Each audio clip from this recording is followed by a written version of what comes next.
I shall be moving amendments to DICGC Act 1961 in this session itself to streamline the provision so that if a bank is temporarily unable to fulfill its obligations, the depositors of such bank can get easy and time-bound access to their deposits to the extent of the deposit insurance cover. This would help depositors of banks that are currently under stress. To improve credit discipline, while continuing to protect the interests of small borrowers, for NBFCs with minimum asset size of 100 crores, the minimum loan size eligible for debt recovery under the Securitization and Reconstruction of Financial Assets and Enforcement of Security Interests SARFAESI Act 2002, it is proposed to be reduced from the existing level of 50 lakhs to 20 lakhs. Company matters. The decriminalization of the procedural and technical compoundable offences under Companies Act 2013 is now complete. I now propose to take up decriminalization of the Limited Liability Partnerships Act 2008. Honourable Speaker, I propose to revise the definition under the Companies Act 2013 for small companies by increasing the threshold for paid-up capital from not exceeding 50 lakh to not exceeding 2 crores and turnover from not exceeding 2 crores to not exceeding 20 crores. This will benefit more than 2 lakh companies in easing their compliance requirements. As a further measure which directly benefits startups and innovators, I propose to incentivize the incorporation of one-person companies by allowing one-person companies to grow without any restriction on paid-up capital and turnover, allowing their conversion into any other type of company at any time, reducing the residency limit for an Indian citizen to set up an one-person company from 182 days to 120 days, and allow also non-resident Indians to incorporate OPCs in India. This will be a big boost for startups. To ensure faster resolution of cases, the NCLT framework will be strengthened, e-court system shall be implemented, and alternate methods of debt resolution and special framework for MSMEs shall be introduced. During the coming fiscal, we will be launching data analytics, artificial intelligence, machine learning driven MCA 2.1 version to MCA 21 version 3.0. MCA 21 version 3.0. This version 3.0 will have additional modules for e-scrutiny, e-adjudication, e-consultation, and compliance management. Disinvestment and strategic sale. In spite of COVID-19, we have kept working towards strategic disinvestment. A number of transactions, namely BPCL, Air India, Shipping Corporation of India, Container Corporation of India, IDBI Bank, Bharat Earth Movers Limited, Pawan Hans, Neelachal Ispat Nigam Limited, among others, would be completed in 21-22. Other than IDBI Bank, we propose to take up the 2 public sector banks and 1 general insurance company in the year 21-22. This would require legislative amendments, and I propose to introduce the amendments in this session itself. In 21-22, We would also bring the IPO of LIC, for which I am bringing the requisite amendments in this session itself. In the Atmanirbhar package, I had announced that we will come out with a policy of strategic disinvestment of public sector enterprises. I'm happy to inform the House that the government has the government has approved the said policy.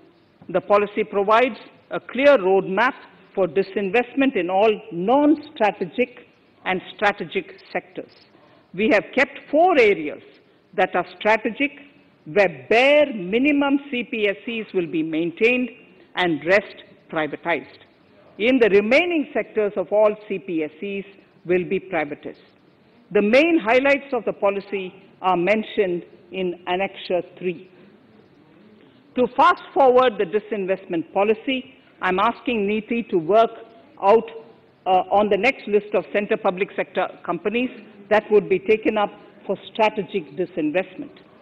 To similarly incentivize states to take to disinvestment of their public sector companies, we will work out an incentive package of central funds to states.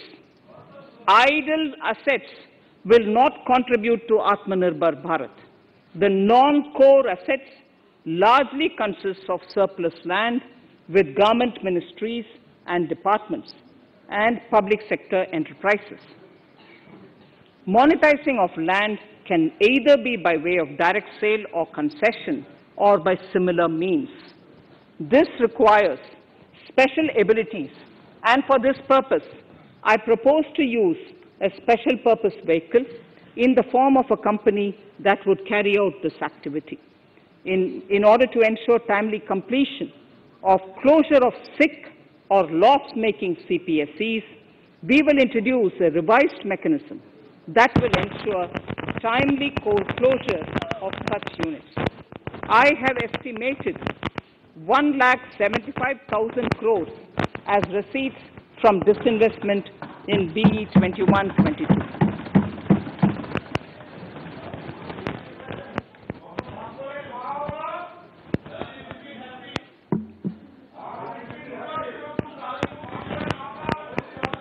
Government financial reforms.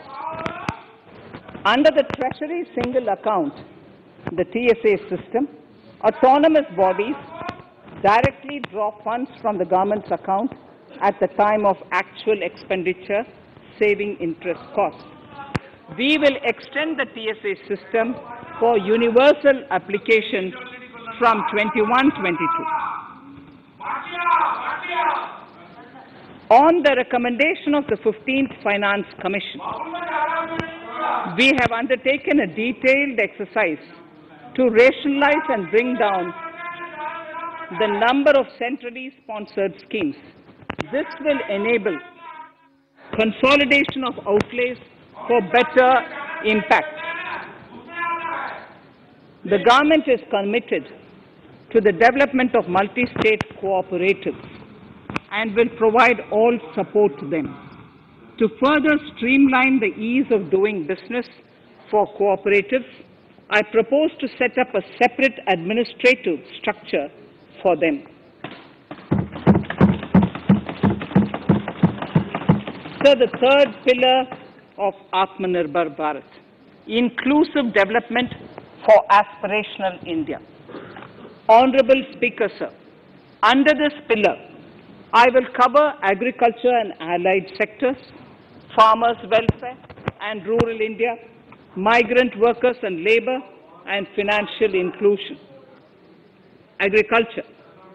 Our government is committed to the welfare of farmers.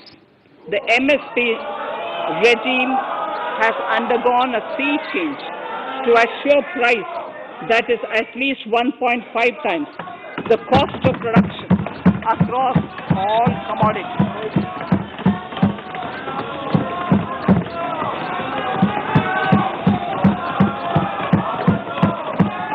The procurement has also continued to increase at a steady pace.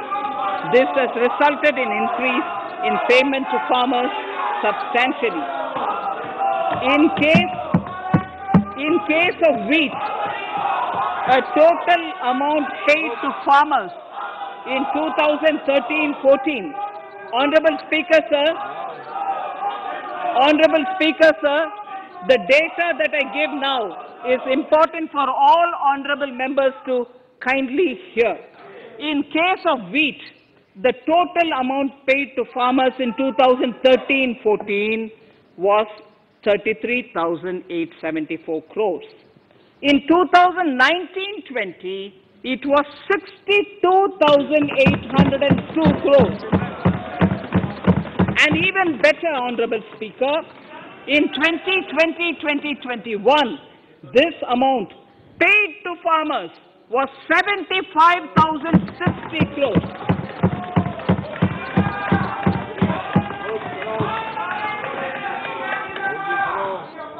Honorable Speaker, again an important fact, the number of wheat growing farmers that were benefited increased in 2020-21 to 43.36 lakhs compared to